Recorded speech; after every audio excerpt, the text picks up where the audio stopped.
Um, a universe of sets, as we defined it, is really any data of abstract objects interrelated with each other by the element relationship. So let's give an example to discuss. Uh, so for instance, it could be that we've got in a universe of sets, we've got two sets A and B, and none of them, both of them are the empty set. So none of them have any elements. So that's possible by the most general definition of a universe of sets. And also it's possible that we have a set C that has one element, set X, and the same set is also, the same X is also the unique element of another set, D. So at the moment, in the most general definition of a universe of sets, such scenarios are absolutely allowed. Now, there is not much we can do with a universe of sets which has such big flexibility. We want to put certain restrictions on a universe of sets which will allow us to make more meaningful the universe and more expressible, and it will allow us to actually implement all of mathematics thanks to those restrictions. And well, I mean, we do want the number of restrictions to be limited somewhat. We don't want to have too many of them. In the end, we will end up having actually infinitely many restrictions, but at least they can be categorized into a finite and actually quite a little number of categories. These restrictions are called axioms. And so one of the first axioms on a universe of sets is the axiom of equality of sets. And that axiom says that two sets, if they have the same contents, then they necessarily have to be the same set. So in the scenario of this example, the axiom of equality of sets says that the sets A and B, both of which have no elements, must be actually equal to each other because they have the same contents. That same contents being no contents. So A and B must then be the same set if a universe of this kind is to satisfy the axiom of equality of sets. And for the same reason, C and D must be the same set. So no two sets can exist having the same contents and these sets being different from each other. So that's what the axiom of equality of sets stipulates.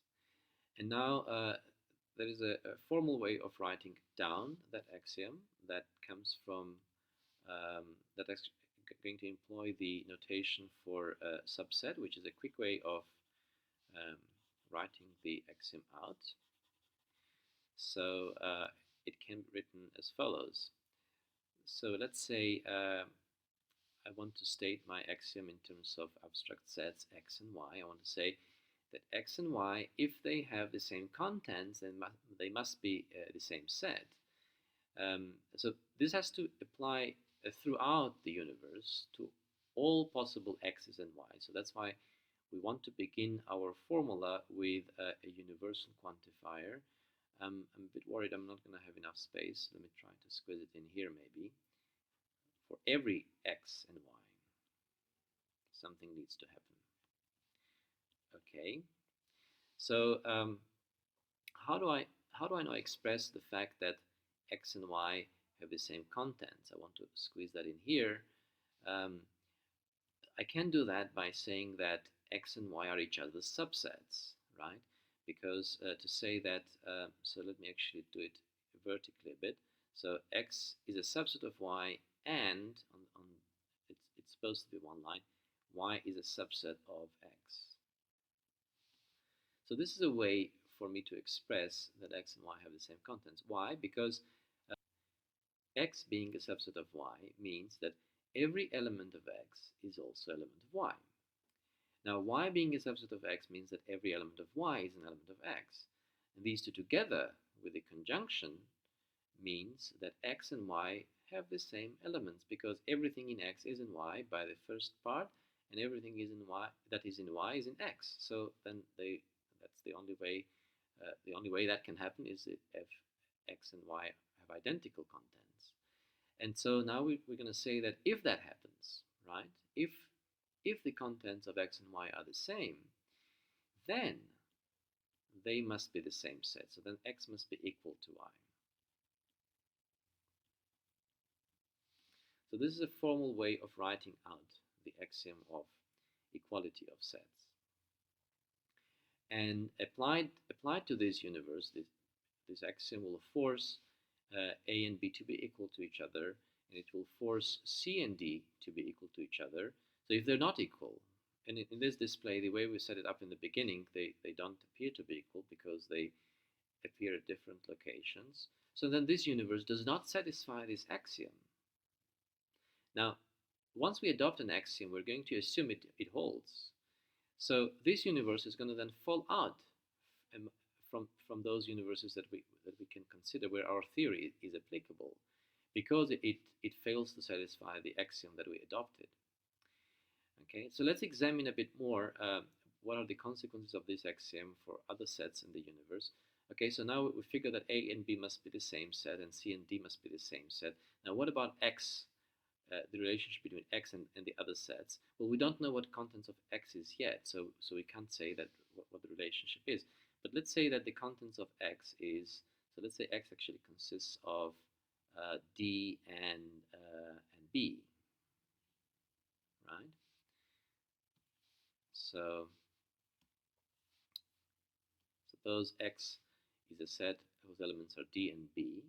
So then the contents of x is not the same as the contents of D, right? D has only one element, x, and x has two elements, D and B.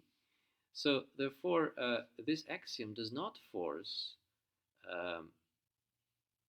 x and D to be the same, because the axiom only forces two sets to be the same when the content is the same, and in this case, the content is not the same, right? Also, the content of x and c is not the same, and neither is the contents of x and a, right? Well, it is still true that everything in A, all the elements of A are also elements of X, simply because A does not have any elements. So A is actually a subset of X. But X is not a subset of A, because X has some elements which A does not have. So the second part here in this premise, the second part here, Y being a subset of X, well, actually, if this X is that X there, then the first part is what fails, with Y being A, right? So X is not a subset of A, and therefore X and A do not have to be the same. They only have to be the same if they were each other's subsets. And so this axiom then does not force anything on X. It doesn't force anything X to be equal to any of these other sets, but it does force A and B to be the same set, and C and D to be the same set.